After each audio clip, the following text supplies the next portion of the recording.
Simon Pierre, je vais prendre ton avis également là-dessus. Est-ce qu'il y a eu au moins une seule volonté politique de nous sortir aussi de la transition? Alors, sur la question, je fais la comparaison avec la précédente transition qu'on a eue en 2010 et en 2009, En voilà, 2009, fin 2009, pour dire qu'on avait un militaire qui voulait en finir avec la transition, qui a cherché un premier ministre et lui a dit occupe-toi de ça, moi je gère l'armée. Aujourd'hui, on a des militaires au pouvoir. Mais après, ce militaire a aussi conseillé de ne pas aller très vite. Bon, finalement, on est quand même sorti tu parles du de général Sekouba. Non, mais ça, c'était par rapport à une situation. On est quand même sorti de la situation. Ouais. On est quand même sorti avant une année de la situation. Comment? Maintenant, de l'autre côté, aujourd'hui, vous avez le CNRD qui détient la clé de voûte. Le nœud gordien même appartient au président Mamadi Doumbouya. Donc, qui dit au Premier ministre, tu vas selon ce que je fais, selon ce que je veux. Et là, le Premier ministre ne détient pas les véritables clés pour sortir de la transition.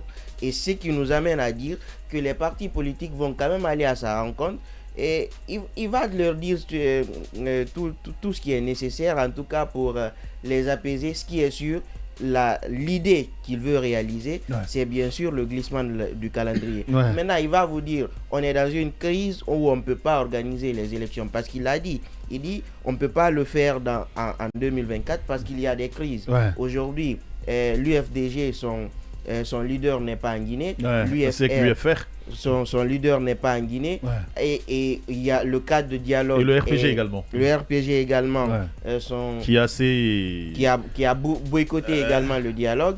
Donc aujourd'hui, il y a quand même nécessité pour le Premier ministre de dire il faut que vous veniez autour de la table. Mais sauf que ces mêmes partis politiques avaient quand même posé des conditions. Lorsque vous prenez le cas de l'UFDG, vous avez vu le président Cellou Dalein, lorsqu'il disait que sa maison avait été récupérée, pendant que l'affaire était en justice, on a déjà anticipé les choses. Après, le ministre Charles vous avait dit, non, l'État est soumis au droit, on peut engager sa responsabilité.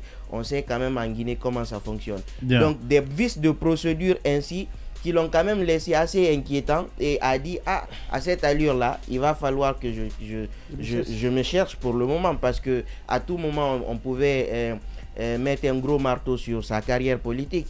Et voilà la situation. Maintenant, est-ce qu'en parlant de cadre de dialogue à nouveau, ces mêmes conditions qui avaient été posées par ces partis politiques seront satisfaits par le CNRD bien avant de venir au dialogue ou pas? Parce que le RPG aussi avait posé des conditions. Est-ce que ces conditions seront remplies avant de venir au cadre de dialogue? À ce niveau, il reviendra à ces partis politiques-là de voir est-ce qu'il faut laisser ces conditions pour venir au dialogue ou est-ce qu'il faut toujours les brandir? Maintenant, M. Bahouri, on ne sait pas à son niveau concrètement quelles sont les compromissions qu'il pourra effectuer, parce que les compromis, pardon, pas de clause compromissoire, des compromis. Quels sont les compromis qu'il va trouver à ce niveau avec eux pour pouvoir justement aller vers le cadre de dialogue? Toujours est-il, ce sont des interrogations et si on ne s'entend pas, le calendrier va continuer à glisser.